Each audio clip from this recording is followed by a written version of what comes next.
All right, so what's up? We're live. We've got Comrade Bryce here because he harassed me until I let him on my show. So, what's up, Bryce? Hey, how you doing? Yeah, never mind. I was gonna say something. That's what you're here for. You're here to say things, Bryce.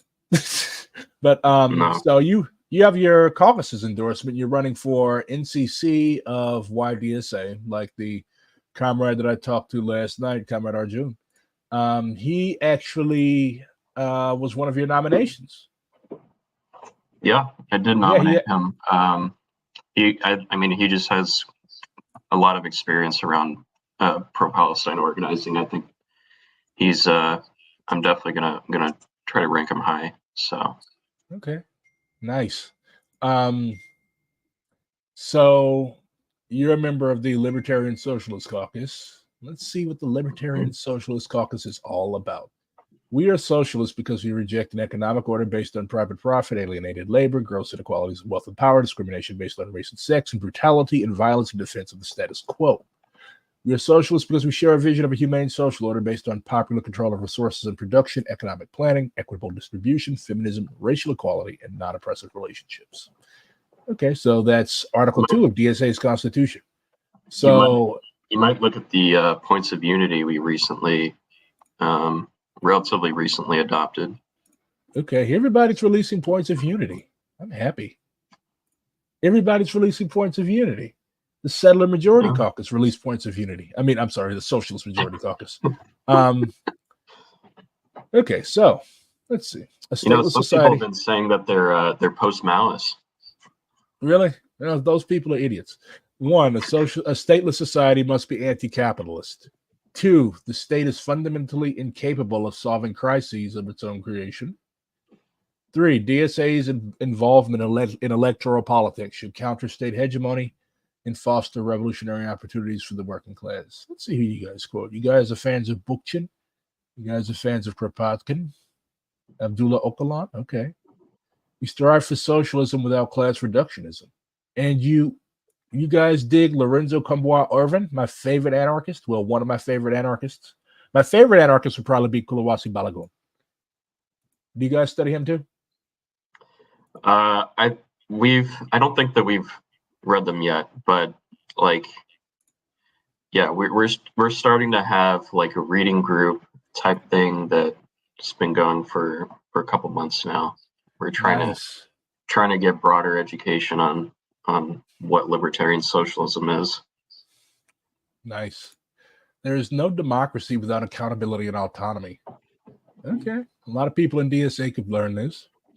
Achieving socialism requires humility and solidarity. A lot of people in DSA, myself included, should learn this. Like, it's kind of gross. Like, one big thing, like everybody's talking about what always turns people in DSA off. I think one big thing that would dissuade people from joining DSA would be like, okay, you had a campaign win, right? So you gloat. Or you had your political rivals had a campaign loss, or something else bad happened that makes their caucus or their political ideology look bad, right? So their rivals come gloat. Yes, gloating is fun, but we're not going to get anywhere. We're not going to get regular people if we treat each other like that. I know I've been probably one of the most guilty of that type of behavior. And yes, it's fun, but we're not here to have fun in that fashion, right? Because comrades are not supposed to be fighting comrades. Like, I've had several people be like, y'all in DSA, y'all are good, but y'all are fucking dicks to each other. So yeah, definitely humility and solidarity. We have to remember that we're in the same organization together. And then we could take this outside of DSA to be like, hey, like the whole situation with Palestinian youth movement and within our lifetime and Students for Justice in Palestine. Like, the way people talked about Comrade Nardine was absolutely fucking disgusting and Islamophobic and, dare I say, misogynistic. Because like you have this whole stereotype. That's funny because I saw a tweet today that was claiming that she was being misogynistic for being critical of Tlaib, I think. I mean, did This is what happens when white people intervene. Like, was this a white person? Was this another Palestinian? Was this a conversation between Palestinians? I believe it was a white person. So who the fuck? Talib is Palestinian, and Nordine is Palestinian. Like, if I call fucking Clarence Thomas and Uncle Tom, am I anti-black now? No, because that's what he fucking is. This is what happens when white people meddle in places that aren't theirs to meddle in. I mean, like, I think in probably most of DSA, I think there needs to be more willingness to self-criticize. And I think, I mean, myself included, and everybody in LSC, everybody on the DSA left even. Yeah, I mean, we need to be constantly self-critical so that we're not putting ourselves in silos. I mean, you know, I mean, you can't have a strong movement if you're not able to adjust your rhetoric or your beliefs if, you know, given new information. I mean, yeah, that's a basic part of being a Marxist. Like, Marxists cannot be ossified in our thinking. That's not dialectical. Like, you cannot just, okay, this is what I believe. I'm never ever going to differentiate from it. There's a difference between revising Marxist theory for the purpose of like accommodationism with the bourgeoisie. That's bad. But if something new comes along that is beneficial to the working class movement, then you have to change your analysis. You have to change your analysis. That's why we call Marxism a guide. It's not a hard blueprint. Like, if you build wrong or you diverge from the blueprint, whatever the fuck you build is probably going to fall. Like, I would not modify a blueprint for a bridge because I don't want people driving over there and falling into the fucking river. But I mean, you know, revolutionary politics doesn't have a blueprint. You know, I mean, we're always developing new strategies. So yeah, and the thing is, like, us in the Imperial Core, we don't have any like hard thing to fall back on. Like, this is how you make revolution in the Imperial Core, because there's never been a revolution in the Imperial Core. Like Maoism, Libertarian Socialism, Anarchism, Trotskyism, all of these ideologies are constantly in conversation and struggle with each other because we do not know how to make a revolution in the Imperial Core because there's never been one. We don't have anybody to be like, oh, this is what they did in France. This is what they did in Italy. This is what they did in Germany. I mean, there were failed revolutions in these countries, but there's never been a successful communist revolution in the Imperial Core. So that's why all of these ideologies are free to play, because who are you to say that my way of doing things doesn't work? Let's experiment. Let's learn through practice. And I think a lot of the reason why these people do nothing but argue on the internet is because they have very little or no practice. They don't know what the fuck they're talking about. They get all their fucking knowledge from books. We embrace care and good faith in DSA. Socialists should organize openly for a democratic, worker-led movement. This is interesting. We believe that DSA members should not hide their affiliation with the socialist movement during the course of their work within unions, nor should they allow their politics to passively fall by the wayside. Socialist labor organizers should openly identify themselves as such and advocate earnestly for democratic militant unions, but we must be careful not to subordinate union activity to DSA's other political priorities or take a hostile or sectarian approach towards existing reform movements. Okay. You guys are like half Maoist. You know that? I think it's the Maoists who are half anarchists. Yeah. I do know one MLM, but he's in Commie Caucus, not LSC. Do you guys have Maoists in the LSC? No, I think it's just a meme. But I could see Mao Spontex people joining at some point. Yeah. We seek the unconditional abolition of policing and incarceration. Oh, so no gulags, no KGB, no Chika. It's all right. No, I guess not. I don't know.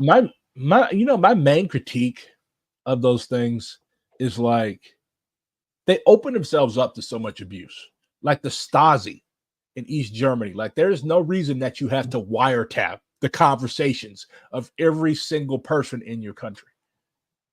There's no reason whatsoever for any of that. And that's what we do in the U.S. Yeah, too. that's what we do in the U.S. And like that's what Comrade Irvin said, Lorenzo. Like we're not fighting to make a revolution to put black people back on the plantation or put black people back in prison. Like, are you going to go out and round up the Nation of Islam because they promote anti-white sentiment or something and send them all to fucking plantations to pick cotton like Angola in Louisiana? Except it's going to be under a red flag and the guards are going to have AKs instead of ARs. Like that's not what I'm fighting for. I don't think that's what you're fighting for either. No. So yeah. So the PRC during the Cultural Revolution, like it was really, really, I mean, you still had the state police. You still had that. You still had traffic cops.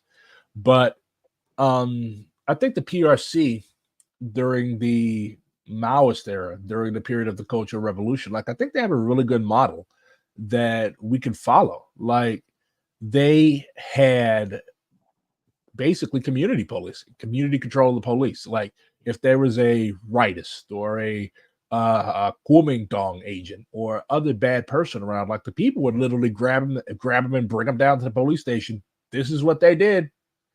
Do what you want with them. Or we can just take them outside and beat the fuck out of them. So, of course, we're not going to have lynch mobs roaming the streets under socialism, but because we're still going to need police. There's still going to be fucked up people. There's still going to be sick people. There's still going to be people that do bad things, right? So we definitely are going to need a mechanism to take care of those people, but it does not have to be an overweening system. Like we don't need a secret police because it's supposed to be open and above board, right? Why are the police secret?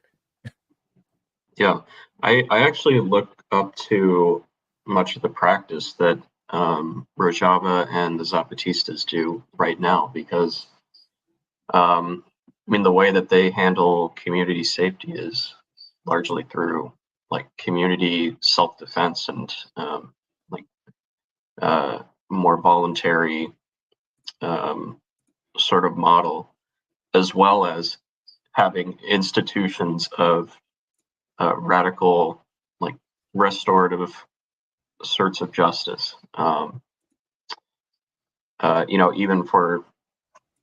Even for like terrible things that I think are really repulsive, and I think it's easy to fall into this sort of reaction that they did this horrible thing, so we need to just be as brutal as possible, and that'll show them, that'll stop crime or something. I think I even see that on the left sometimes, like the attempt to try to seem as radical as possible, and as such, they just readopt the same like criminal justice principles that we have under capitalism now. That doesn't really help us with building new systems that are able to reintegrate people back into society, giving people restitution for the harm that's been caused to them. Doesn't give any chance for growth, either for the perpetrator or the victim. So I'm looking at you guys' pamphlet about the DSA and the 24 elections. I really like what I'm reading here. So first and foremost, we must begin to gain large control of housing and forces decommodification. Okay. I take it that you guys are low-key supporters of squatting.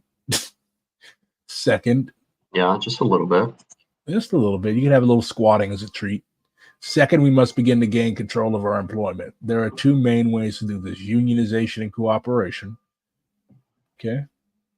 Third, this is really important because, like, this is what I've been yelling from the rooftops for everybody who will listen. The fascists are coming. Far-right paramilitary groups in the United States collectively have tens of thousands of members and often include connections into standing law enforcement, military personnel, and even elected politicians. We should believe our own words and take ourselves seriously. Community defense should be encouraged whenever and wherever possible, with measures taken to limit legal risks to the overall organization. Every comrade with an economic and legal situation compatible to bearing arms in the United States should be arming themselves at this point. Our enemies are not waiting for us. Medic work and survival-based mutual aid are also critical here. I really, really like this. I think you all are the only caucus that actually takes, well, I think Mug has something about workers, militias sometime in the future, and I remember them being roasted for that. But you all are actually the only caucus that I think is like taking, well, I think Commie Caucus has something on this. I don't know if any of them are running for YDSA, NCC, but I would love that. No, Commie Caucus isn't really active in YDSA as far as I know. They're a bunch of boomers, eh? I don't know. I mean, what do you call it? Gen X, or I feel like they're mostly Gen X. I don't know. Yeah, I like a lot of what they do, but I don't think that they really collaborate with other caucuses regularly. I've never seen them in YDSA either. Look, it's Brett Hamilton. What's up, buddy? But yeah, but I don't know if you saw on my Twitter. I'm a part-time poster, but went to the gun range a couple weeks ago. Try to get started on that. Ooh, what did you shoot? If you could tell me. It was a handgun training class that I did. So it was 3 different types. I don't remember exactly. One of them was a revolver. That one was hard. Yeah, but, I have one. The other one was a Glock. Glock, I think, is easier for me. Yeah. Okay. Yeah, I mean, I know. Okay, let me say this. I know that there are lots of people who are probably.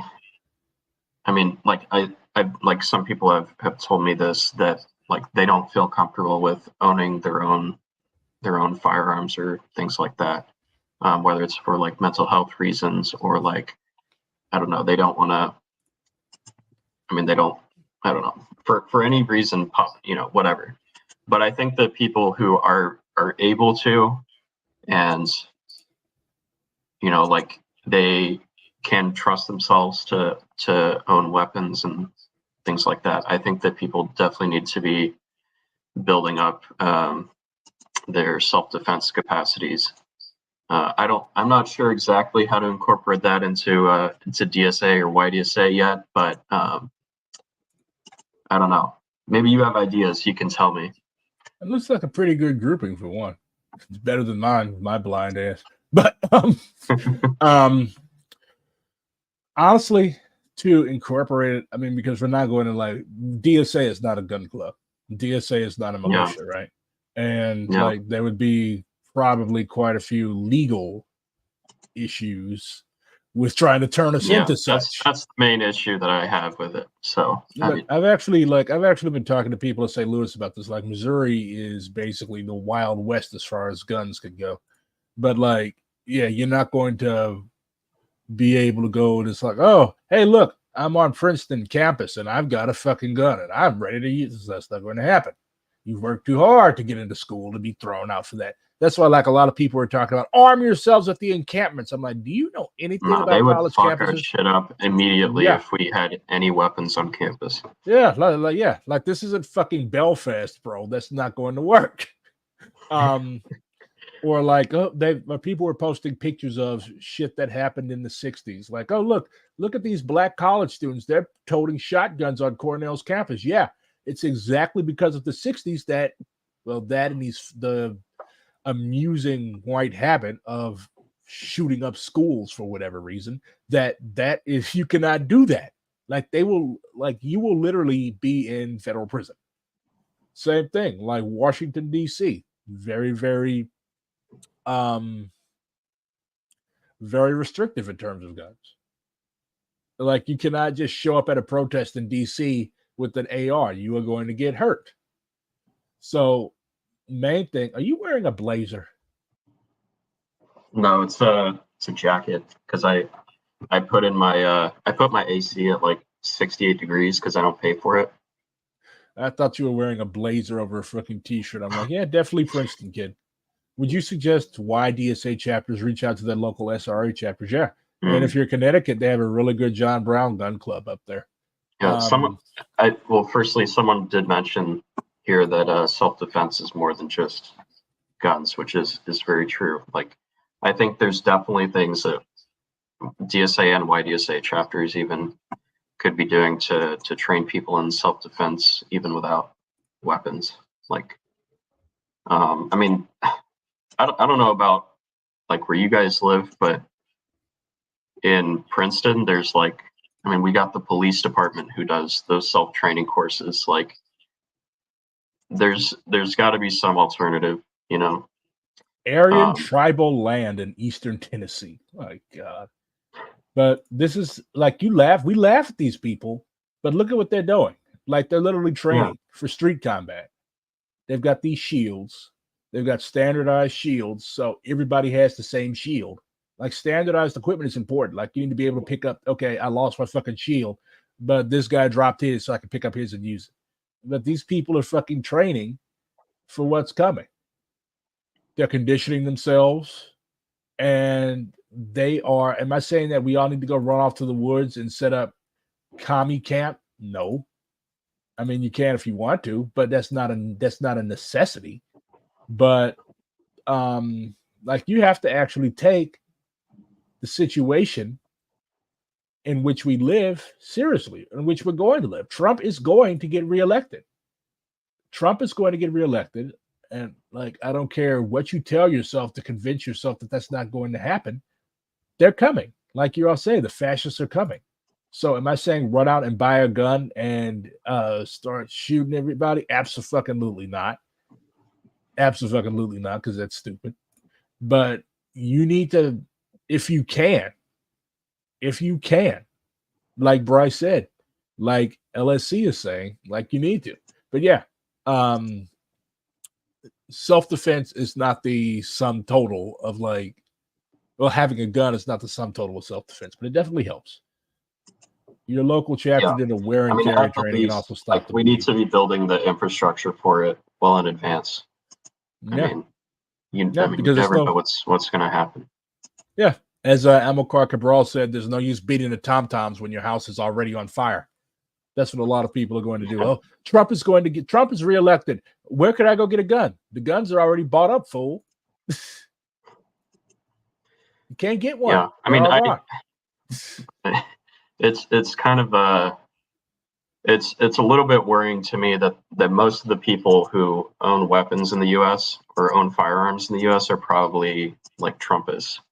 Mm-hmm. Like, if they wanted to do something, they would have a lot more power to do it than the left would. Yeah, so we got to be building that up. Yeah, and many of them are wanting to do something, and it's waiting for their boy Trump to get back in power so that they don't get prosecuted. Because, like he said, his retaliation is going to be glorious. Yeah. So, enough talk of guns. You're going to get my stream banned. Well, in general, we should also be building other infrastructure, like, I mean, radical labor unions, tenant unions, shit like that. Like, we need to be weathering or be ready to weather the consequences of either one who wins. And I think it's likely that Trump's going to be the winner too, but either way, I mean, it's going to hurt our organizing. Like, we need to be ready for it. I'm a firm believer that people do to you what you let them do to you. If you let Trump hurt your organizing, it's going to hurt your organizing. If you built an infrastructure beforehand, then you'll be. I don't have time for fucking phone calls. Leave me alone. I'm a shut-in. Anyways, so back to this. Our numbers are shrinking. The DSA has lost around 20% of its membership since Biden took office. Oh my God, our God Empress AOC hasn't single-handedly delivered us thousands of members? Shocker. Recruitment efforts must be taken. The build it and they will come mentality must go. If we recruited members the way we gather ballot signatures and whip voter turnout, we'd be in a different spot right now. I love that shade. Retention and training. It is not enough to only bring in new members to an organization. There must be ongoing engagement. We need mentorship. We need accessibility. We need a formal education program that covers not only theory, but also the practice of participating in our organization, and most especially in organizing as a general practice. This is another thing that I really want to talk about, because like the thing with DSA is that there are quite a few people who like seem to want to use their knowledge of internal politics and bureaucratic structures and navigating a bureaucracy as a sort of tool to overall and seek influence amongst newer members. They're like, oh, you don't know what you're doing. You don't know what you're doing. You're too new here. Like, I've been told that. I'm like, bruh. But like, that's gatekeeping. Like, if you want DSA to grow, how are you going to gatekeep? Never mind working class people, because working class people simply aren't going to tolerate that shit. They're going to leave. They're going to go back to church. They're going to go back to Discord. They're going to go back to fucking Xbox, whatever. And then because like we have to keep in mind, like, this is a voluntary organization. You have to keep people in this organization. Otherwise, you're going to lose people. Like, this is not an organization like under socialism in places like East Germany, Czechoslovakia, the Soviet Union. Like, you had to be in those mass organizations. If you didn't turn out to the May Day March, there was a problem. Here, we don't have that. This is a voluntary organization. So if you want a voluntary organization to grow, maybe lambasting and treating adult workers as idiots because they ask a simple question or because they disagree with their absolutely atrocious understanding of what mass politics are. If you want your organization to grow, maybe you should stop doing that. Yeah, like here, Dr. Anarchy 69. Oh, wow, hell of a name. I left the DSA in 2020 because the reformism and electoralism disgusted me, so I'm one of those people who left. And that's the thing. Like, people are acting like the left is responsible for driving everybody out of DSA. No. Like, George Floyd, the situation in Gaza right now, these are radicalizing experiences. Or shit, we can even go back further. And I would add too, it's not like it's some small sect of people who is being radicalized by this. I mean, these are like millions of people are listening to what SJP, PYM are saying, like those types of things. Yeah. You know, might not be a majority of society, but okay, I mean, most people are not socialists either. So yeah, but like most people are not groundwork or SMC people. Like that politics is old. Now, if this was 2016, 2020, like that's when they were strong. Yeah. That's when the DSA right was strong. But now, like, you have to, and there's certain writers that are good at doing this. Like, they're good at finding out how the wind is blowing. But Mao criticized people like that. He was like, you guys have no principles. You guys have no spine. You're like a fucking coconut tree swaying in the wind. Here comes the wind. Now you're on the left. Here comes another wind. Now you're on the right. And it all seems to have to do with whatever will keep you in power. Yeah, people just think that they fell out of a coconut tree. I mean, come on. Yeah, I didn't fall out of a coconut tree.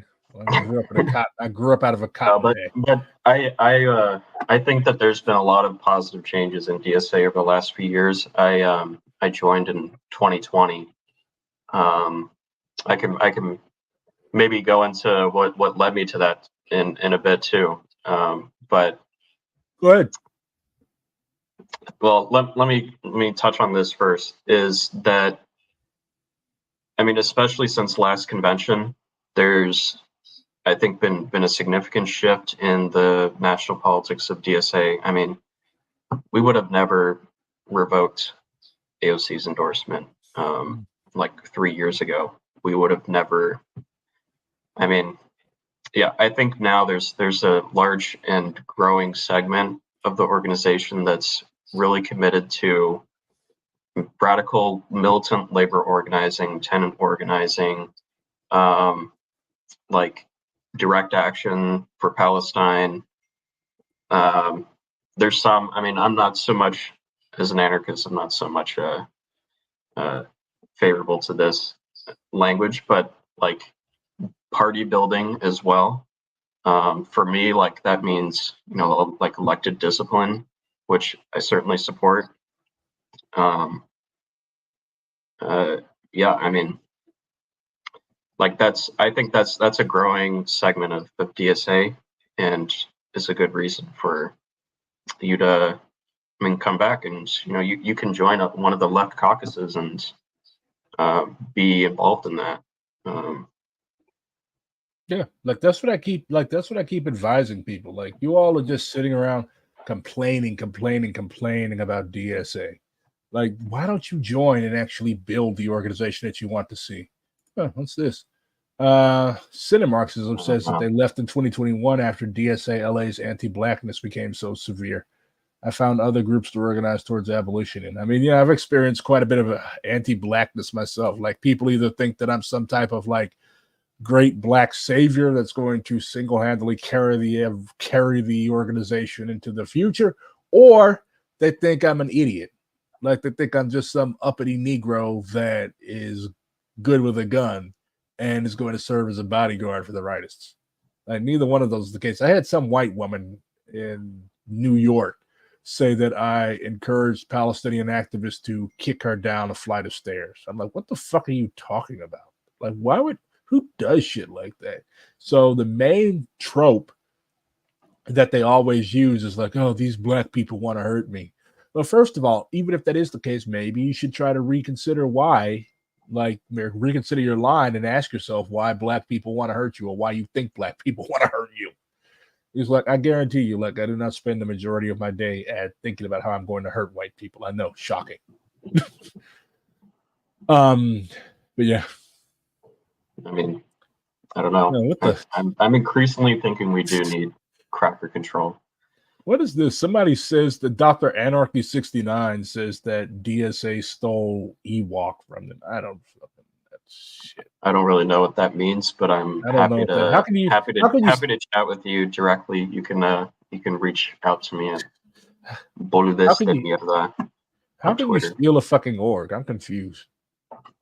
Like, did you guys go in break in with a fucking crowbar or something and just like pick up the org and carry it to DSA? I have no idea what that means, but I'm willing to chat more about it. Because as far as I know, Ewok is a joint DSA United Electrical project. Yeah, that's how. And I think that they've done a lot of great work in helping new unions organize. No, they stole the name. Who gives a shit? It's a fucking. He says that they stole the name. Who gives a shit? It's a fucking name. Change your name to something else. Then fuck. Jesus Christ, fucking leftists. Jesus Christ, they stole our name. Fascism is here. Fascism is here, and you were like, they stole our name. All right, so you're running for NCC. You have your caucus's endorsement. This guy looks like he hasn't had a steak in a while. Poor bugger. Oh dear. When was the last time you had steak, Bryce? I don't think I ever really liked steak. I was vegetarian for about 3 years. I think just recently I decided to quit just because I was in Peru doing research about a radical tenants union there that has a lot of Marxist-Leninist politics, and like you can barely exist without eating a guinea pig or something there. Like, so I don't know, just didn't feel like it anymore. Cooey. But they call it cooey. Yeah. Did you? So you've actually been in Peru? Yeah, I went there for a couple weeks with a good friend of mine. I imagine they still don't talk about the People's War that took place in the 80s down there. Did not talk with anyone about that. Yeah, probably would have been a really tough. Okay. There's some things I think I'm gonna save it for when we finish up this article that we were doing. But you're doing an article. I think it's still on a lot of people's minds. But yeah, Yeah. As you know, the guy who led that, Abel Guzman, Presidente Gonzalo, he died a couple years ago. Yeah. But yeah, I guess I'd love to hear your take on like the whole like on that people. So I know a lot of people have very, very diverging opinions on Sendero Luminoso, the Partido Comunista del Peru, the PCP. But yeah.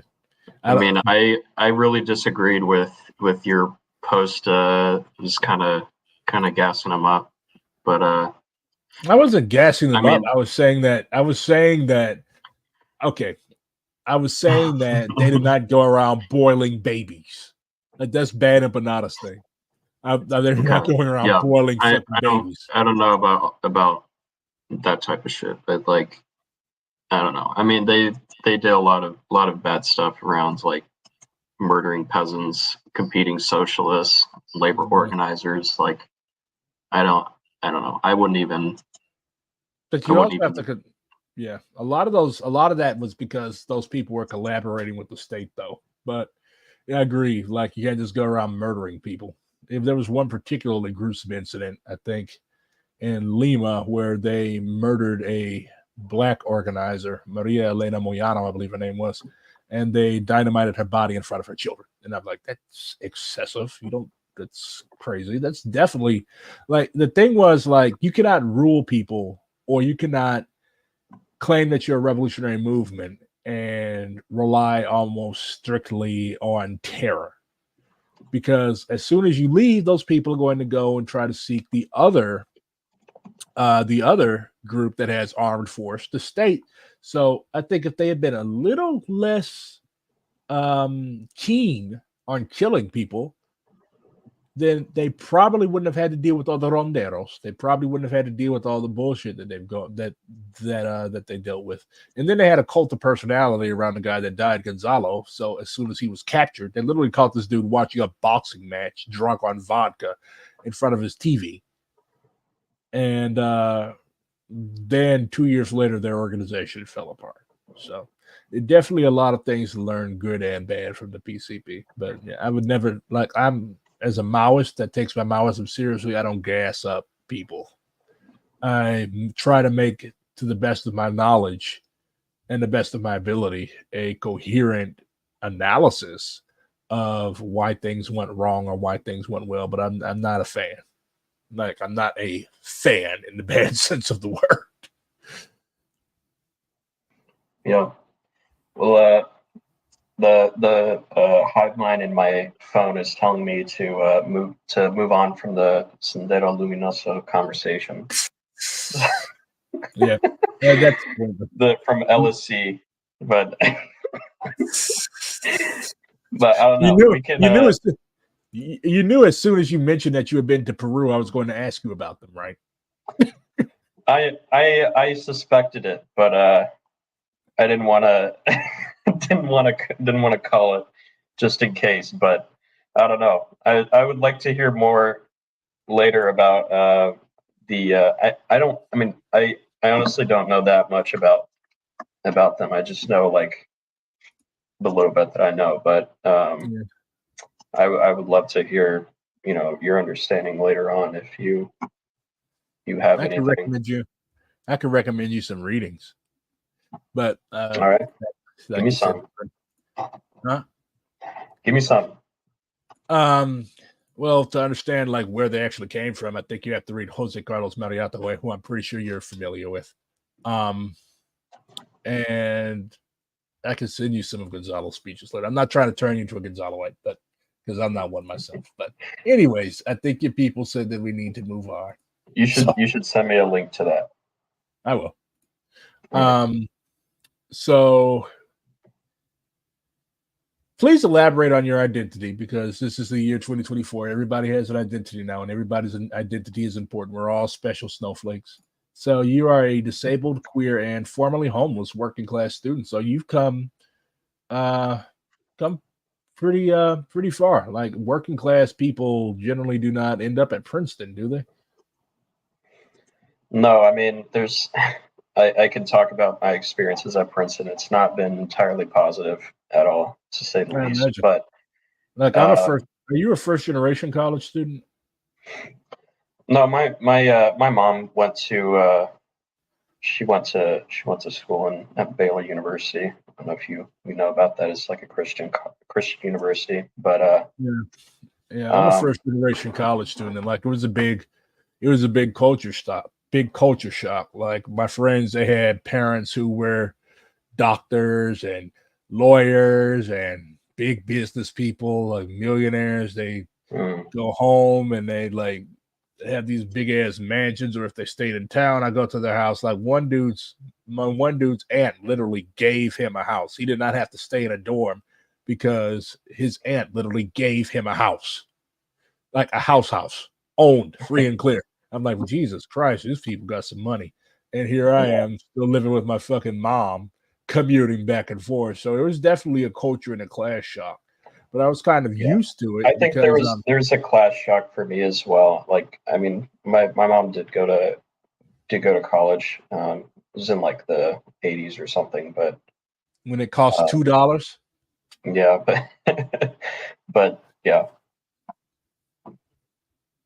Yeah, but yeah, definitely. Like, I feel for first generation college students because like it's not easy, and like nobody, like we have nobody to guide us through this shit. Like nobody's going to tell you how expensive it is. Nobody's going to tell you how to get aid outside of FAFSA.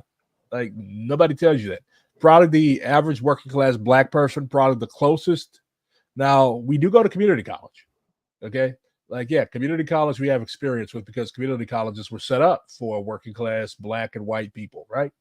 So, and that's something that I'd like that I wanted to talk about. Like, why do socialists not organize at community colleges? If you want to draw in working class students, why are we not organizing at community colleges? Like, I've never heard of a YDSA branch or any DSA activity that's organized throughout community colleges. Like, do problems not happen at community colleges?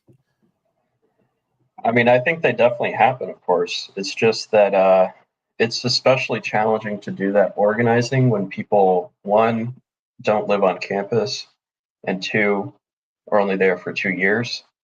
I think that's been something that YDSA has actually voted to prioritize in terms of like new chapters and developing chapters, just prioritizing like red and rural colleges, also HBCUs and community colleges, because I think that there are substantially higher barriers to entry in those cases. Definitely in like community colleges, you only have 2 years to do your thing, and people don't live on campus, so you can't just like show up whenever there's something going on a lot of the time. So yeah, that's definitely on. Yeah, I definitely imagine that being difficult. Yeah, because like that's why they broke up all of the old inner city working class neighborhoods, right? They cut them up with highways because they knew that, like, say the police had killed somebody. Okay, you're in an extremely dense neighborhood. All you got to do is stand out in the middle of the street and say or shout, "Hey, the cops just killed somebody!" Everybody would come outside just to look, or then they start throwing bricks and shit at the cops, and they drive the cops out. Same thing with anti-eviction organizing. Like in St. Louis, you have to have a fucking car. You have to, because the public transportation is shit. It takes you 2 hours, 3 hours to get from one side of town to the other. Never mind fucking around in the county. Whereas in the 30s and the 40s, when people lived in dense neighborhoods, if the cops came in and started like just throwing people shit out in the street, all you had to do was run down to the Communist Party office, which was on the next block, and get like 15, 20 people together, and people would join you as you went back to the place where the eviction was happening, and they would all beat the shit out of the cops and move the furniture back in. You can't do that no more because neighborhoods aren't as dense. Everybody's all broken up. Everybody has to have a car now. And they did that. Yeah, like it's I know it sounds conspiratorial, but it's been proven that they did that on purpose to mitigate the possibility of advanced and sharp class struggle. Yeah, exactly. I mean, so experiencing the harsh realities of capitalism firsthand, coming from working class background, such as housing instability, limited access to healthcare, and workplace alienation, has fueled your devotion to activism to realize a socialist future through labor, housing, and anti-Zionist organizing. In your work with YDSA, you fight to create spaces where all members are empowered to contribute to the fight for socialism in our lifetime. Okay, based.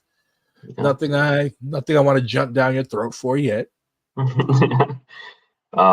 Yeah, I mean, a lot of how I started in DSA is because of that background. It's I started DSA in high school, actually, or started working with DSA in high school when I was actually homeless with my mom, and that was part of that was due to my mother's disabilities that she got on the job, that she never got compensated for. She never got any like restoration for the permanent injuries that she got from working in like a Lowe's warehouse. Wait, your mom? You said your mom went to college and she ended up working at Lowe's warehouse? Yeah, she's never. Yeah, she hasn't had a professional occupation in my lifetime. So that's just a testament to like that just goes back to what I mentioned at the beginning. Like that dude was talking about how easy it is to be like all you have to do to get rich in this country is be white and wear a suit. Like here you have a woman that has a degree, right? And she's working at a Lowe's warehouse, and now she's hurt herself, and now her and her son are home. She has a professional degree in business administration, little bourgeois, but regardless, I mean, she should be able to get something out of that. But I mean, it's there's a lot of issues with just not being fairly compensated because of her age or because of disability. Like, I mean, that's just and she's, I mean, I love her. She's a really smart woman, but yeah, I mean, it's not her fault what capitalism puts onto us, It's nobody's fault. Like it's individualistic, and it's frankly like it's just fucking disgusting and wrong to blame working class people of whatever race for things that capitalism has put on us. I'm by no means a class reductionist, but that's just shitty. That's not good solidarity. To be like, oh, you're white, you're a fuck up. That's why you're homeless. That's why you're poor. Like who talk like people say shit like that about black people. Like if you guys weren't so busy smoking fucking crack and you guys would get jobs, then you wouldn't be in the situation that you're in. Like just because people say shit like that about us, it doesn't mean that you say shit like that about other people. All that's going to do is going to lead to ethnic clashes. And I don't know about you, but I don't think a race war or anything of that sort will be beneficial to the advancement of the American proletariat and the global proletariat. Well, yeah, I'm not a Hitlerite like some people, but but yeah, I mean this isn't. Yeah, there's definitely like, and maybe we can get into this too. I think that there's good reasons why there's. I framed it as a cracker problem in my tweet in DSA, like lack of diversity, and I mean, there's a lot of things that white people simply don't struggle with, and that's very, very clear in like abolitionist organizing, anti-Zionist organizing, things like that. America is going to have a racial civil war than a socialist revolution. Why would you call that horrible shit? Nobody wants a fucking race war. Like it's the year 2024. Nobody wants that. MAGA communists. Nobody fucking wants that shit. We need to unite across races for proletarian revolution, and then we need to get our shit together. The race war is not going to benefit anybody. I know what the Northwest Territorial Initiative is, but no, race war is not liberating ethnically oppressed people. It's just a fucking giant meat grinder. I don't want to see this country go out like fucking Yugoslavia. Okay? Like Srebrenica. I live in a city that has the largest amount of Bosnians anywhere outside of Bosnia. And their elders, their big brothers, went through this shit. They rounded up every Bosniak Muslim man in the neighborhood and took him to a ditch and shot him in the fucking head. Is that what you want? Because nobody wants that. Nobody with the brain wants that shit. When I talk about cracker control and all that stuff, I'm talking from a class perspective, okay? It's not all white people that are useless. It's rich, petty bourgeois white people, many of which have found themselves in the socialist movement because they are downwardly mobile, and their fucked up understanding of things, that's an inhibitor. I have no problem with working class white people, okay, because they're working class. And it's the job of white communists to actually go to the trailer parks. Like Kwame Ture said this, to go to the trailer parks, to go to the rundown white working class neighborhoods, because they still exist, to go to these areas and organize their people. Because yes, they are at a heavy risk of becoming fascists. And if communists do not organize them, that's exactly what's going to happen. So just out of basic self-interest, you have to organize these people. You can't just cast them by the wayside and be like, they're hopeless. Nobody's hopeless. Like some people would say black people are hopeless. Some people would say Latinos are hopeless. If you're a doomer, you say shit like that. But that's a consequence of spending your entire fucking life on the internet. I'm Lakota Sioux. I want these white invaders removed out of my people's land and sent back to Europe. I mean, I get the sentiment. Do I practically think that's going to happen? No. But I mean, I get the sentiment. Nobody wants people squatting on their land, but I just don't materially see how that's going to happen. It's radically different from the Palestinian context. But yeah.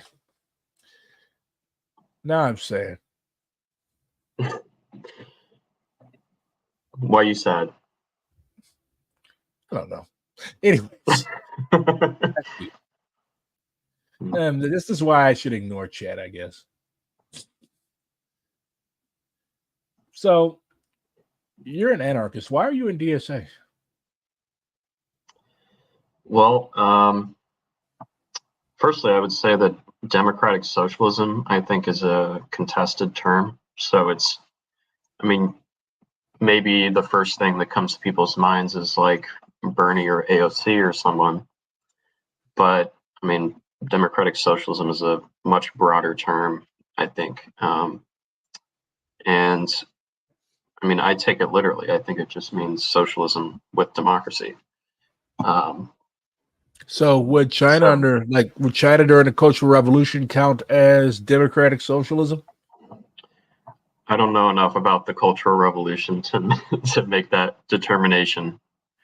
But I mean, they were literally the masses were literally empowered to drag out party officials that weren't doing what they were supposed to be doing. Like they were empowered, and in many cases they did beat the shit out of them, but mostly they were like struggle sessions. And a struggle session was basically, okay, we're going to bring up all of your bad points and what you need to do to change them. Or they would have Datsenbau, which were like, okay, say you work at a factory, and one of the main slogans of the Cultural Revolution was, "Where are our cadres' hammers?" What this means is like, okay, you can't just sit in your fucking office all day doing whatever. You have to actually come out and you have to experience, like you have to do work. So if you were like just sitting in your office all day, these people would literally come up and grab you and drag you to the factory floor and hand you a hammer and make you work. That sounds pretty democratic, doesn't it? No, I mean, I think, the Cuban Revolution, I mean, people call that democratic socialist. It was supposed to be overthrowing a brutal dictatorship. I mean, it's Yeah, I mean, I give I think a much broader definition to democratic socialism than maybe like a normie lib would give, but yeah, Yeah, I because mean, a lot of people's understanding of democratic socialism, like they consider it indistinguishable from social democracy. And they just yeah, consider it to be okay, somebody gets elected, Bernie gets elected, and he hands out more he gives out more free shit to Whitey. That's what a lot of people think socialism is. yeah. So I think maybe like in some sense, like this reformist vision of socialism is, I mean, yes, I mean, yeah, like that's definitely based on a historically like social democratic theory of change. But there's also like, I mean, you can listen to what Marxist Unity Group says about building a democratic republic. They talk about democratic socialist republic. I don't think you can call like their form of democratic socialism anything comparable to what I think some of the folks on the DSA right want. No, because And the DSA right folks don't know what socialism is, it seems. I mean, I love these people. Like we're in the same organization together, but politically they're baseless. They have no politics. It's just bourgeois pragmatism and opportunism.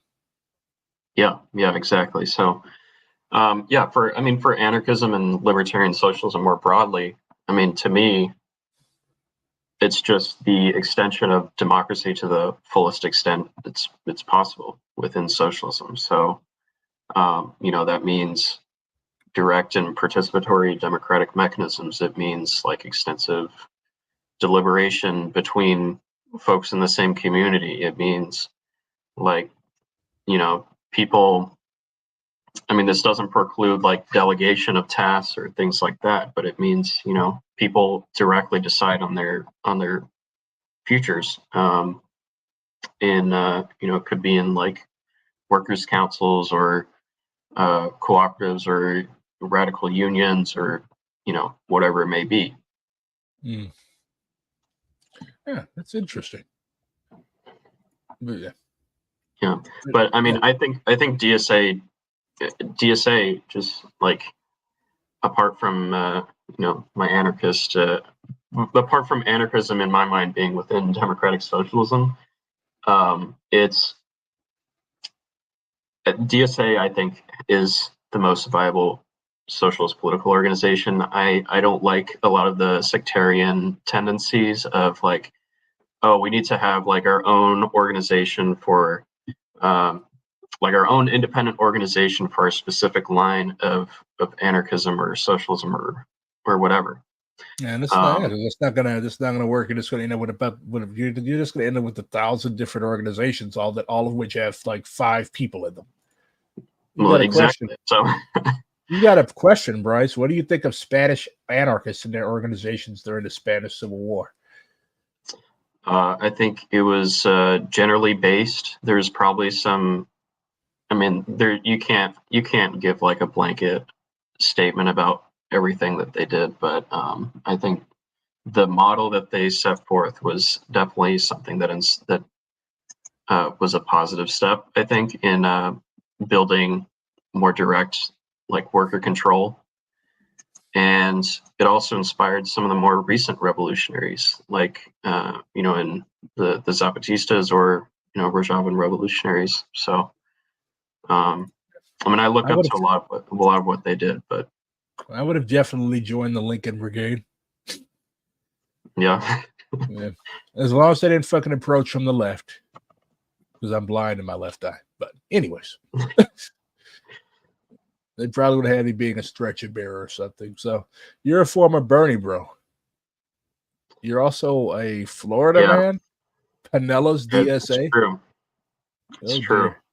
I found 2 things to harass you for, but well, I don't know if you ever supported Bernie, but I don't know. I mean, for me at least, I thought that he was he would have been a substantial step toward. I mean, I'm not saying that he would have been a horrible politics, but I'm not saying he would have been a horrible president. I Like since joining DSA, I guess the vapors have seeped into my pores, and like I don't. Of course, his position on Israel is atrocious. He is a Zionist. Yeah. But like of all of them, I honestly think that he probably would have been the best president. But Yeah. again, that's a very, very low bar when you're talking about people like Donald Trump, Hillary Clinton, and Joe Biden.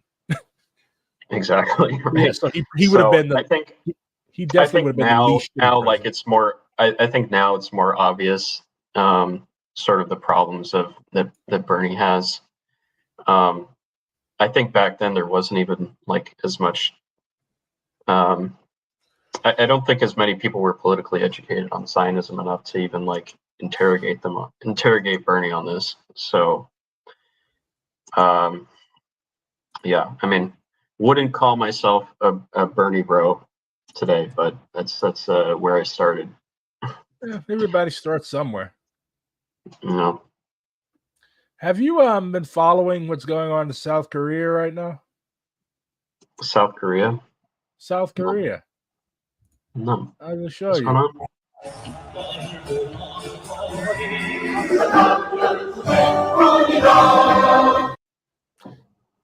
So there's it's from Red Stream Net. You were able to hear that, right? Yeah. Yeah, just like the Korean music. But like, yeah, I'm just like curious just to see how better this is than Streamlabs. But anyways, I did not ask you to start. Shut up, you stupid thing. Anyways, so there's basically a strike at Samsung. It's like, yeah, there's a indefinite strike. Thousands of workers at Samsung Electrics, the world's largest chip maker and Korea's biggest company, have launched an indefinite strike. Originally planned as a 3-day action, the strike is extended indefinitely after management refused to engage in talks with the workers. So far, over 6,540 members of the NESU, the National Samsung Electrics Union, the largest union at Samsung Electrics, have participated in the strike. Electronics.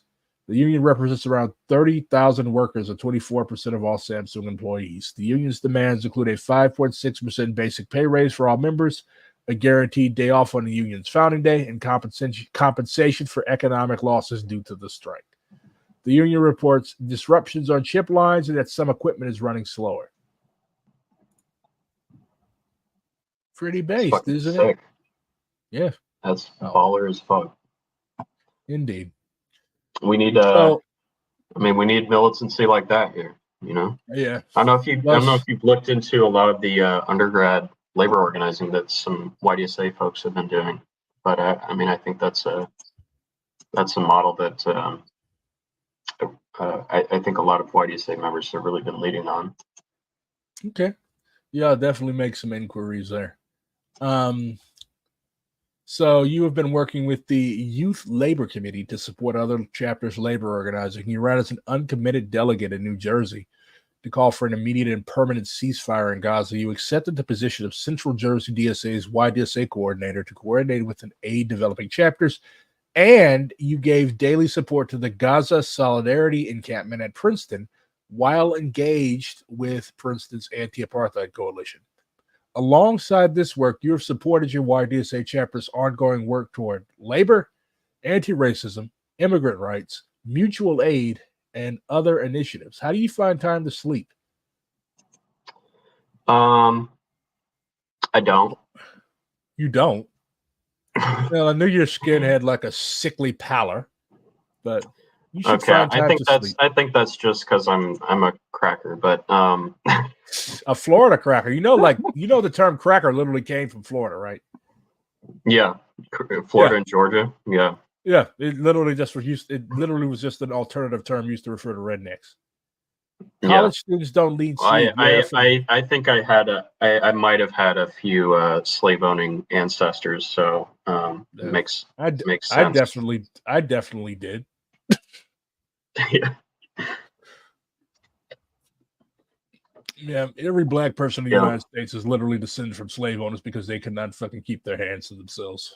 Evil bastards. I'm glad many of them ended up dying in the Civil War and getting their heads hacked off by their slaves. Anyways. Yeah, should have done it more. Yeah. Anyways, slavery atrocities aside, how should YDSA push the socialist movement forward? YDSA is the future of the socialist movement, is the most viable leftist political organization in the country, training young people to build effective, independent working class power in ways that will stick with us for the rest of our lives. We already see this with YDSA's leadership in student labor, Palestine solidarity, trans rights, and more. And we still have a ways to go. We need to continue developing new organizers, especially during this critical moment, by presenting ourselves as the strongest alternative to the capitalist duopoly and coordinating the resources for chapters and organizing committees to reach their fullest potential.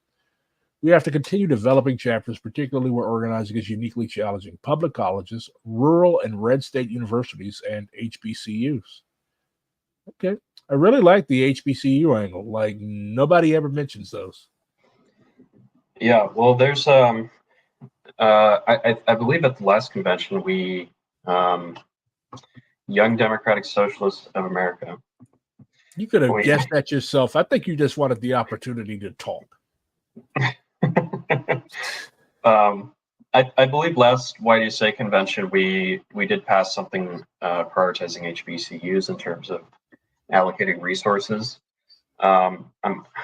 I don't remember if it's in this year's Red and Rule resolution, but regardless, I mean, there's still a huge problem in DSA with the diversity. I mean, we're like what 85% white or something, and I think YDSA has probably done a little bit better in terms of.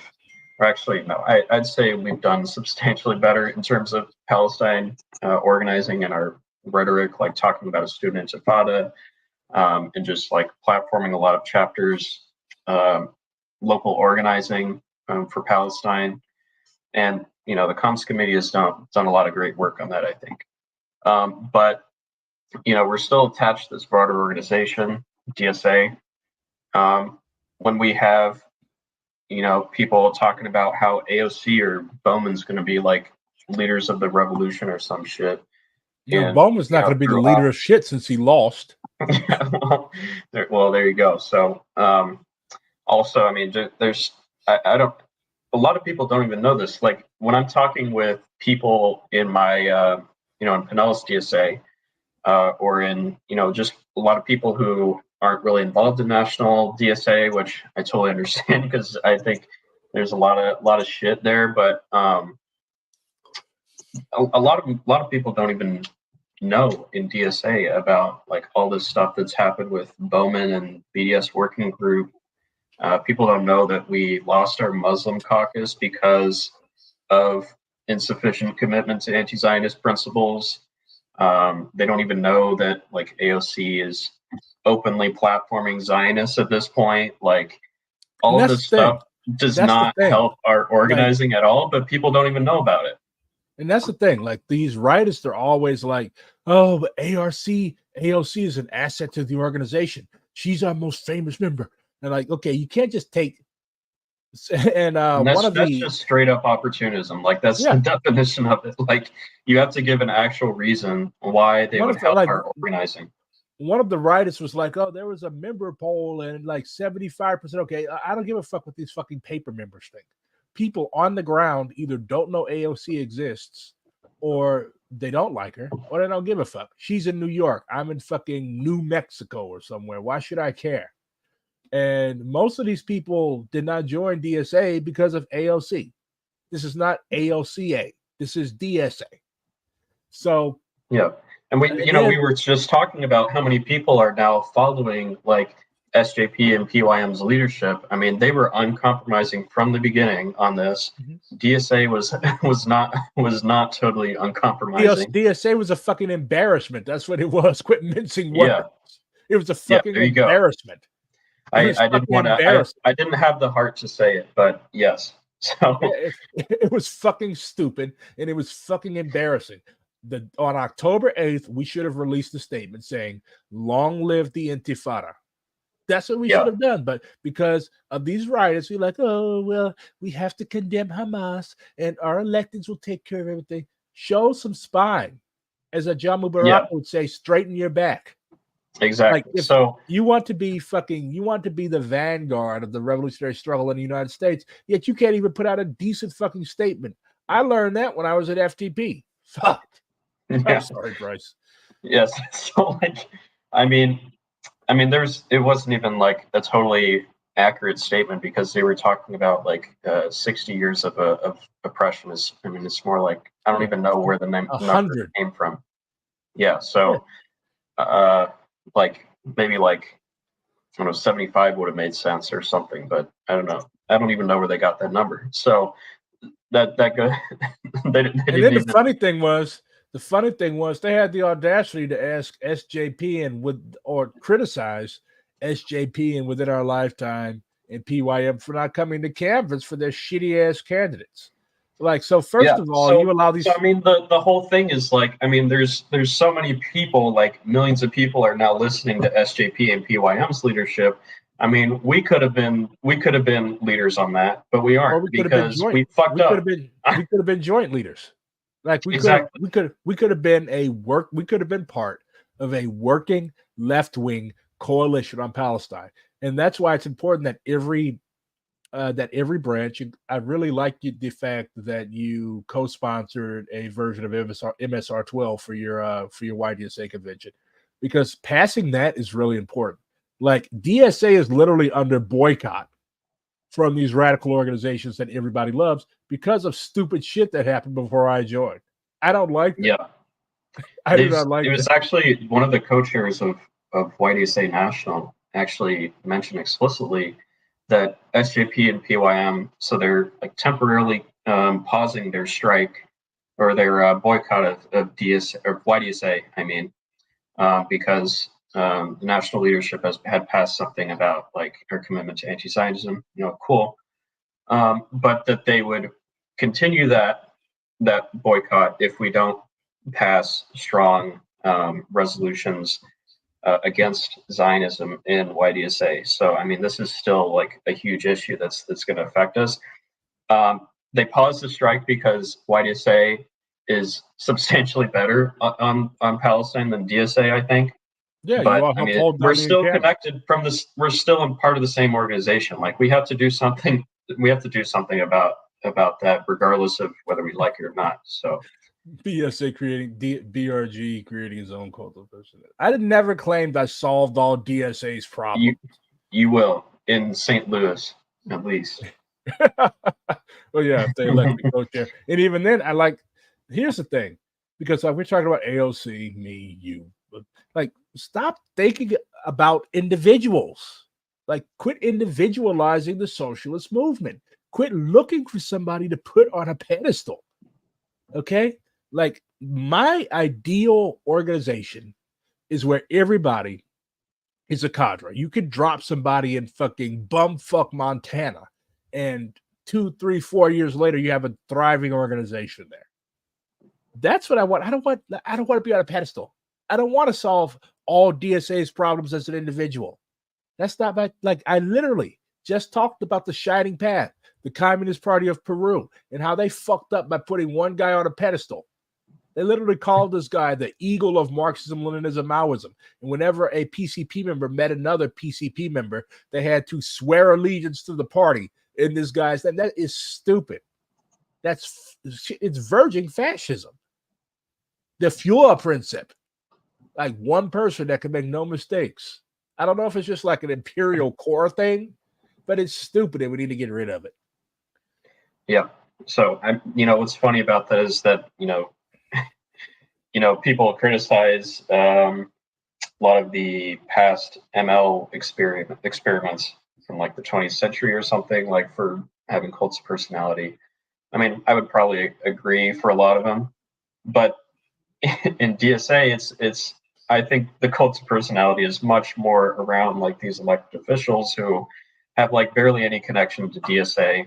They don't give a fuck about BDS or Palestinian liberation. I mean, they don't care about supporting that sort of organizing because they have a completely different theory of change. They think that everything's going to be solved if we do some opportunistic, maneuvering within you know, you know within what? like 1% of Congress, you know? And you know what? These elected officials and these writers, like, have you noticed like how they always pander to black people? Haven't you noticed that? Like, do you Yeah, I honestly mean, do you honestly think that they would be treating, like, if this was the BLM movement in like 2014 or 2020, like, do you honestly think that they would be treating us like they're treating the Palestinians now? The Palestinians comprise a smaller amount of the voting population. You can't piss off black people and not get any fucking pushback. We'll make you lose your job. There's 44 yeah, million of us. And it's disgusting because a genocide is a genocide. So what these people are doing is they're making fucking political calculations. They're like, okay, we have to pander to the blacks, and now we have to pander to the blacks even more because we're losing the Palestinians. Like, these people, they literally pay people hundreds of thousands of dollars a year to think about this. It is disgusting. Like I keep asking, if AOC sat down with a member of the Ku Klux Klan, which she wouldn't do, obviously, but still, if she did, and she does it with the Israeli equivalent, but yeah. Exactly. Because she does not fear the political consequences. She's not afraid. She doesn't care what DSA says. And she figures that there's enough black people in her district to assuage the Palestinian support that she's losing. And that's disgusting. Like, people are dying, black, Palestinian, whatever. Like, you should show spine. I mean, you know what's really fascinating about this is that AOC never had any like risk of losing her election. I mean, she's a celebrity politician at this point. If she just went like full on, like, yeah, we need to, you know, she fully aligned with the DSA line and was like, resistance is justified and all this shit. Like, she would still win that election. Yeah, exactly. And she'd probably bring a lot of people over to the real left, but she's not going to do that because, for one, she doesn't believe it. Like, she's basically a Zionist herself. Yeah. And then, no, I mean, she is a labor Zionist. She's outright saying, you know, Israel has a right to defend itself. You know, talking about Iron Dome and all this. So, yeah. Hey, look, I think this is one of your comrades. Yes, I believe they are. Yes. So, what work do you think the NCC should prioritize? Okay, I'll read it. On the you want to push for stronger participatory democratic mechanisms to connect national resources to members' local organizing work, and to give members. Go ahead. Yeah, I can talk about it if you don't want to read like. Yeah, I don't. Response. Yeah, I don't just want to read off your paragraphs. I want to hear you explain it. Okay. All right. Yeah. So, I mean, participatory democracy is sort of what I'm talking about like what a libertarian socialist vision is for democratic organizing. But I mean, part of it is that, I mean, there is a chapter in a former chapter in New Jersey, for instance, that explicitly left the organization because of a feeling of not really having support in YDSA, not really having any ownership or control over the decision-making processes, and just sort of like this idea that, I mean, National YDSA is just, you know, giving them a base platform, but not really like, you know, actively supporting them. And they left the organization because of that. That's not the type of, I mean, that's not going to help socialist organizing to have a bunch of like independent organizations like this, just because, like, you know, YDSA is not being a strong enough, you know, organization to support the chapters. So part of this is, you know, we should be having regular meetings to have membership collaborate with leadership to talk about, like, you know, new strategies, how to orient our messaging, etc. And, you know, I think that can give people a reason to actually think about national YDSA, because I mean, most YDSA members probably don't even know what's going on nationally. They just know what's going on in their chapters because they don't. I think a lot of people don't see the benefit that they could be getting. Also means like one-on-one interactions, mentorship, regular mentorship for labor organizing, Palestine organizing, those types of things. Like that's what a real organization that's going to build effective working class power is going to do. It's not going to, I mean, it's not just going to give you a platform to tell you to follow and then not follow up with anything, right? So yeah,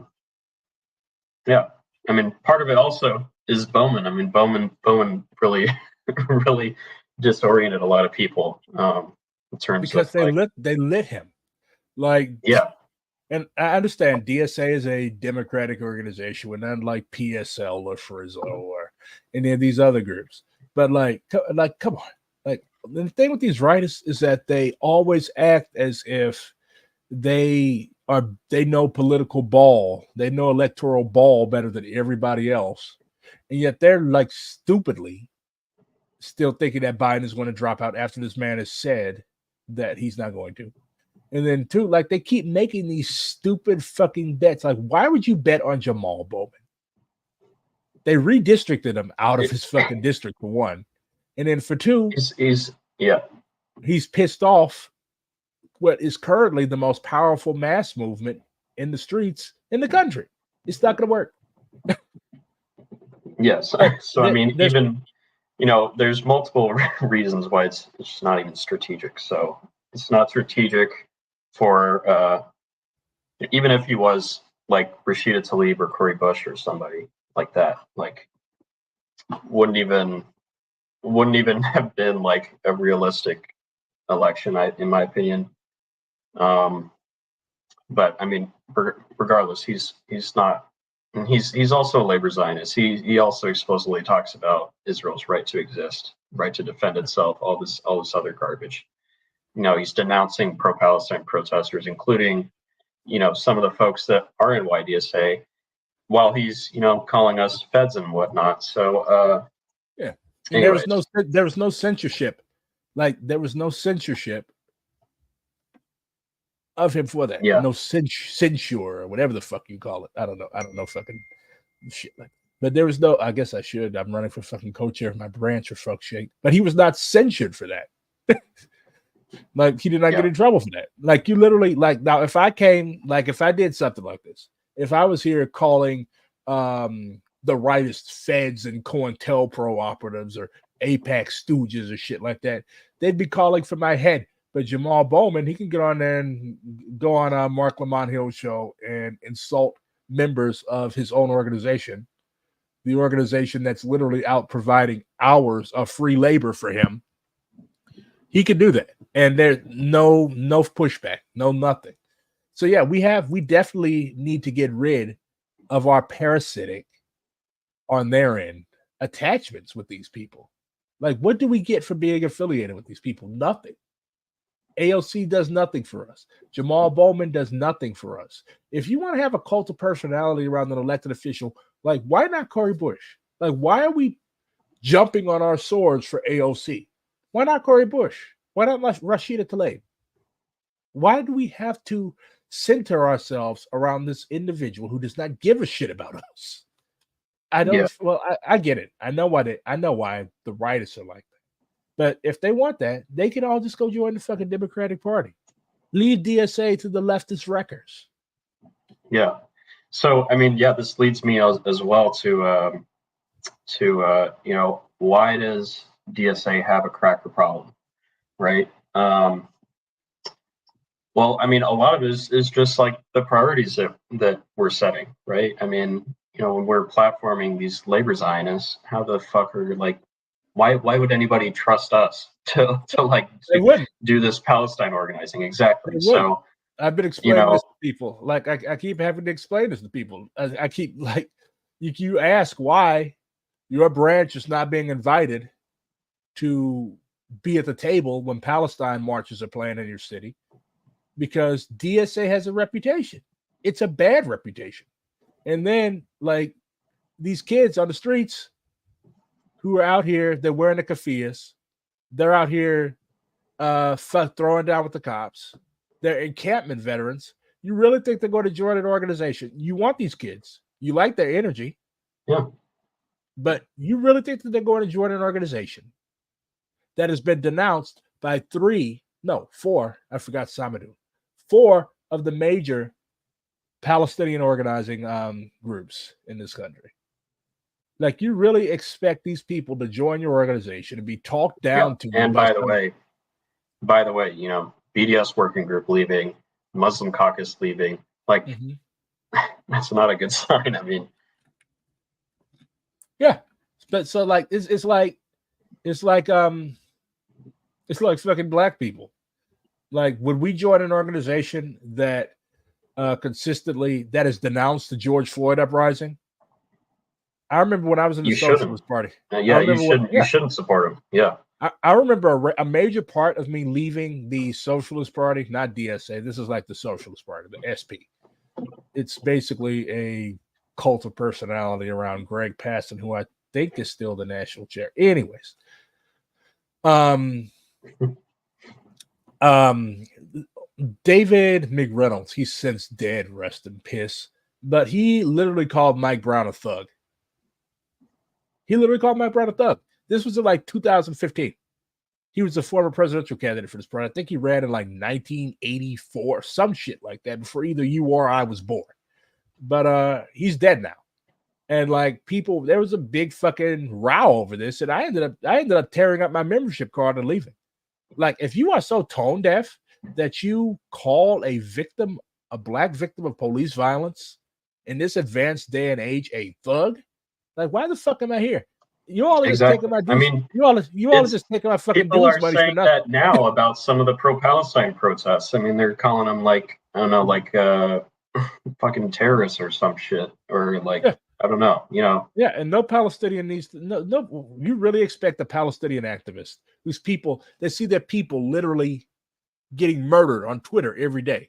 Like, yeah, we've seen so much fucking death over the past months. This shit has been going on for almost a year. This recent fucking massacre that's going on, like a year-long massacre. And you really expect them to take seriously an organization that does not take them seriously?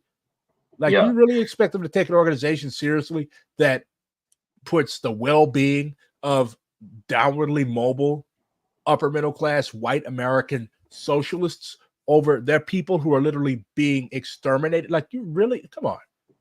Yeah. But you know politics. So, yeah, exactly. I mean, I think really what a lot of this sort of this form of pragmatism is aiming for is trying to appeal to like the average like white liberal or something.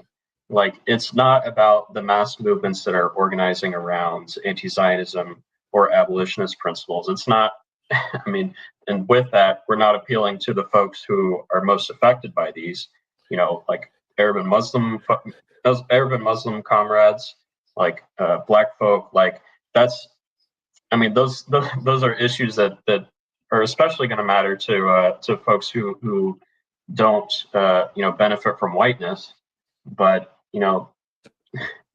crackers in DSA are probably because of that not gonna stop care insulting your own people, Bryce. You're literally a Florida cracker. I don't care. I gotta get the truth out.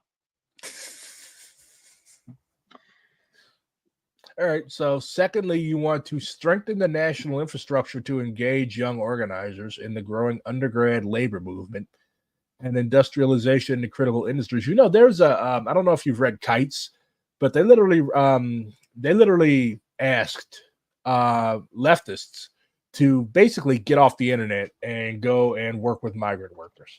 Basically basically a send them down to the countryside campaign. But like, honestly, like, that's a good way to do social investigation and class analysis. Like, people think that you can only do social investigation by reading data or something like that. That's a petty bourgeois interpretation of it. You don't know what it's like in a fucking field unless you've been in a fucking field. You don't know what it's like in a restaurant kitchen unless you've been in a restaurant kitchen. Like, I used to think proletarianization was stupid, but I think a lot of these petty bourgeois wannabe activists would benefit from it. Like, you have to go through what actual people go through if you are going to be able to relate to actual people. Yeah. Because people So can tell when you're bullshitting them. I think that's what's motivated. I mean, most of Princeton YDSA, my chapter, just because I think almost all of us are, maybe all of us are working class who are active, right? Like these are things that our families, went through in one way or another. Some form of oppression. With being working class, or from anti-blackness, or anti Islamophobia, things like that. Like, it's all personal experience, I think, that's influenced a lot of us. And Not this fucker in chat writing books. I'm not reading all that. One way to learn it is by constant contact with major sections of the people. For an intellectual, this means at least a few months spent in manual labor to earn his livelihood as a member of the working class. Well, not all of the working class does manual labor, though. Quite a bit of it does. I agree with the general idea that this person's going, but not as a superior being, nor as a reformist, nor as a sentimental progressive visitor to the slums. The experience gained from living with worker and peasant is one of them. Well, we don't have peasants in this country, but has to be constantly refreshed and regularly evaluated in light of one's reading. I agree. Yeah. For our chapter, a lot of our organizing has been around supporting the like local migrant workers who, I mean, a lot of them are undocumented too. And it was actually just yesterday. There's a major ICE operation in Princeton. They were just like arresting people off the street, walking to work.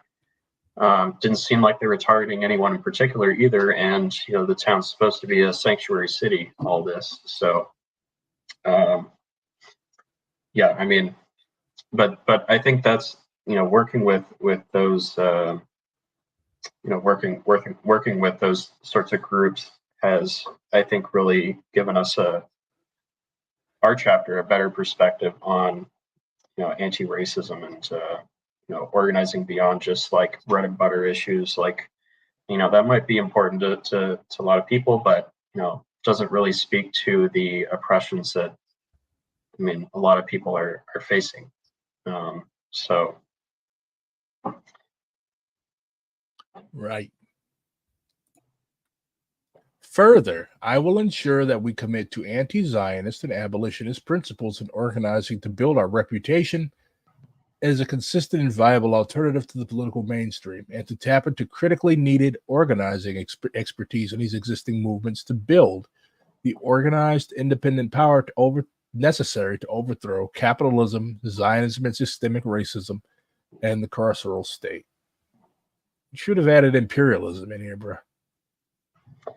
Yeah, you're right. You're right. Yeah, I'm on the IC. You have to talk about imperialism.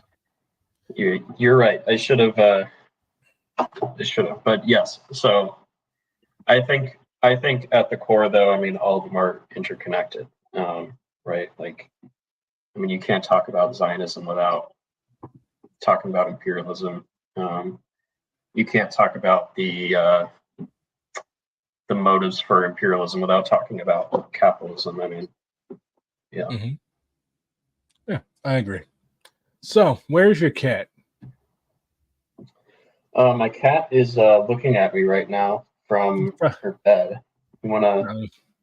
I'm gonna want me to get her. Don't disturb. No, don't disturb the kidders. Don't She's disturb the tongue out. I wish I could show you right now, but oh, don't disturb her. She's a little dirty. Leave her be. She's a very beautiful kidder. Yeah, so, she likes to hear me talk, I think. Yeah, you do have a very, very nice radio voice.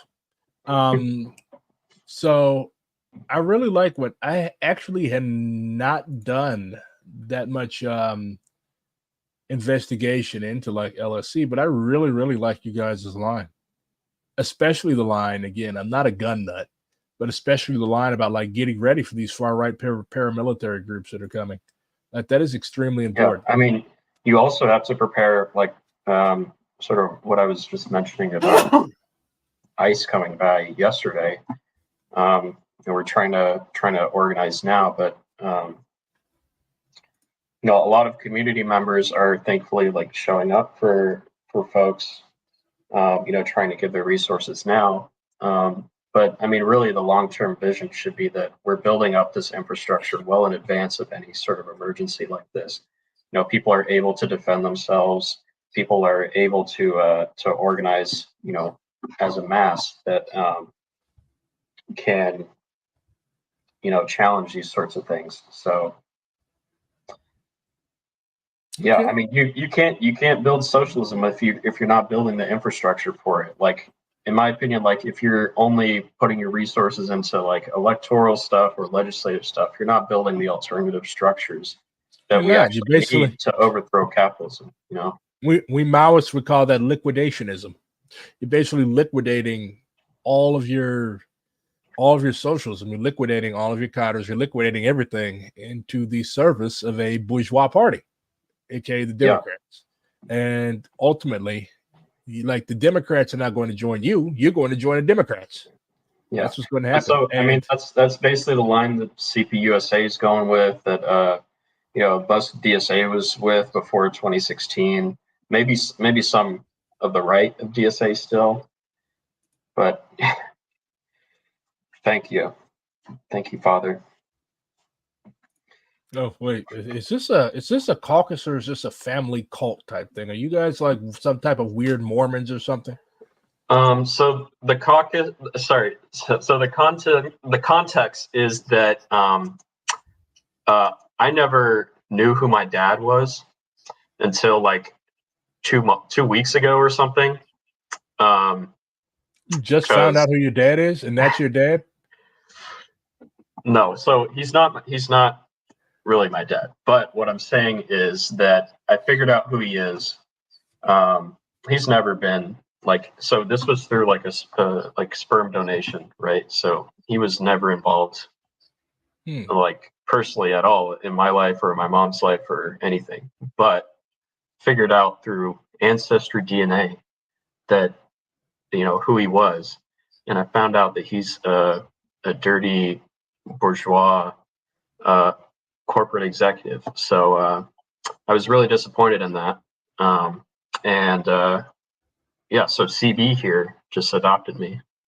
So oh, yeah, not really, but you know, we'll pretend that he did. And apparently, you guys are too gay and too furry to be Mormons. Yep, LSC is the furry caucus. Well, I'm not a furry, so that is irrelevant to my interests. Well, if there's any furries watching, there's furries are not allowed to watch my stream. The caucus is furry. Furries are not allowed to watch my stream. I do not countenance them at all. So, do you have any questions for me, Bryce? Can you give me a rundown of all of Mao's theory? All of it? I have a job. I have a life. You want a rundown of all of Mao's theory? I literally posted the book list that I've made. You can scroll through my Twitter and find them. All right. Well,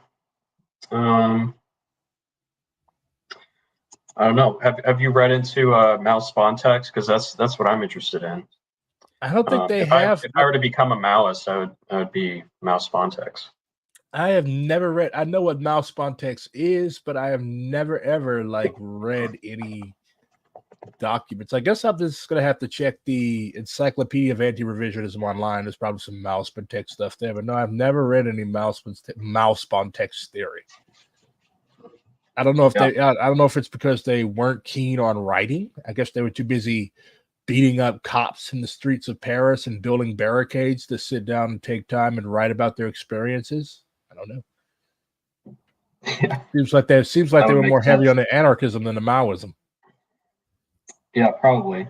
Here's a good recommendation for my fellow, Marea Roja, the AC6. Aren't you at YDSA too? But yeah, Basics of MLM by the CPI Maoist. Now, they do have a vaguely Khmer Rougeist line, but that's because this was written in like 1976 or something. Also, yes, read JMP. Okay. Joshua Mofawad Paul. And I've got a stack of books behind me, but you can't have any of them. They're all mine. Oh, man. Oh, man. All right, well, all right, I'll read No, that. the CPI is not associated with Maupin. CPI Maoist. It stands for Communist Party of India Maoist. CPI in the American context does stand for fucking Committee for Political Innovation or whatever that atrocious apricot is produced. But no, CPI Maoist. That's the one that the Communist Party of India Maoist is the offshoot of the CPI, from which my girlfriend's grandpa was a member and got arrested for being part of the all of Atomic these Rebellion. All of these parties are incestuous. A Marxism, Leninism, Maoism basic course. Okay. Another question. Would you make a distinction between Maoism and Marxism, Leninism, Maoism? Would I make a distinction between Maoism and Marxism, Leninism, Maoism? Yeah. No, they mean the same thing. I say Maoism because I've heard Marxism, different perspectives on it. No, I say now there is a difference between Mao Zedong thought, which is basically anti-revisionist Marxism, Leninism, and Marxism, Leninism, Maoism, which is basically a codification of the experiences. Like this, I could go into the whole difference between a thought and an ism, but I don't think you want to hear it. I would be interested, and you should make an entire lesson out of it. We can be your students on this. Okay, so a thought is basically the applications of an ism to a country. So Mao Zedong thought was the application of Marxism, Leninism to the experience of China, right? Leninism was the application of the experience and theory of Marxism to Russia. So, for example, if there was a revolution in the United States, the theory that applies strictly to the United States within our context, right? For example, Vietnam, they had Ho Chi Minh theory, Ho Chi Minh thought. In Peru, they had Gonzalo thought. In Nepal, they had Prachanda path, which is revisionist and gross. But basically, in the Maoist understanding of things, a thought is the specific application of something, of a theory, of an ism to a country. Of course, you also have some people who are trying to universalize thoughts. Like some people say that Gonzalo thought is universal, even though Gonzalo's revolution failed. Some people say that, well, actually, fuck that. Nobody says that Prachanda path is universal because Prachanda path is basically social democracy. Yeah. But so that's the difference between those two. So there's a difference between Mao Zedong thought, but also Mao Zedong thought laid the foundations for the development of Maoism by the Communist Party of Peru, the Communist Party of India Maoist, and fucking PCP.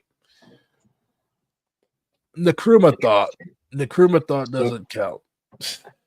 So yes, we would have a lot of different thoughts in the States. There's a thought for everybody. I think what confused me is that, like, when I'm looking at the Wikipedia page for Maoism, they say that Maoism is the exact same thing as Mao Zedong thought, and I'm like, that's because the person who wrote that was a Maoist. No, there is a difference. You should I don't know, you should write up a new article about it. I'm not going to do that because then other Maoists will get mad at me. Okay, well, all right. Can't please everybody. But fun fact. I've sort of been less active more recently on it, but I was an extensive Wikipedia editor for a while. I know you look like one. That's offensive, but yeah. I hope to read more into this because I feel like I don't know the intricacies of Maoism, and But yeah, definitely Yeah. definitely read the basic course. I think that will help you a lot, like in terms of understanding what our ideology is. Yeah. I'll even put it in the chat because I want everybody in DSA to read the Marxism, Leninism, Maoism basic course. We will turn DSA into a Maoist organization, and we Even will I'm launch the not Trade for People's Maoist, but Forces. I can see the path that DSA is going toward. It's going to become You will Maoist. be. I know. You will be. Like shit, an anarchists and Maoists are basically like lost twin brothers. Why is that? I never understand that. Like I feel It's like I have such a stronger connection to you than even like other anarchists. Like what's with that?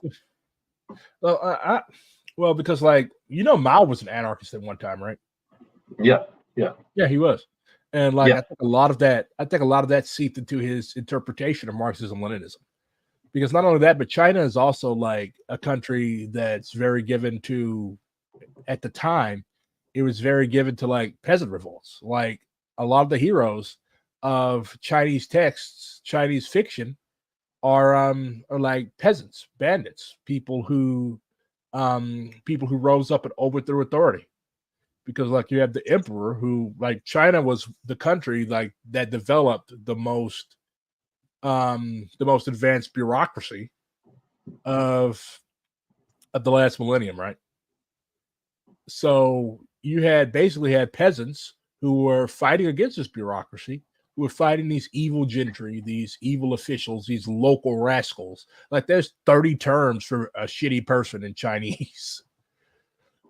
So I think he was definitely influenced by that. And then like it was just conditions.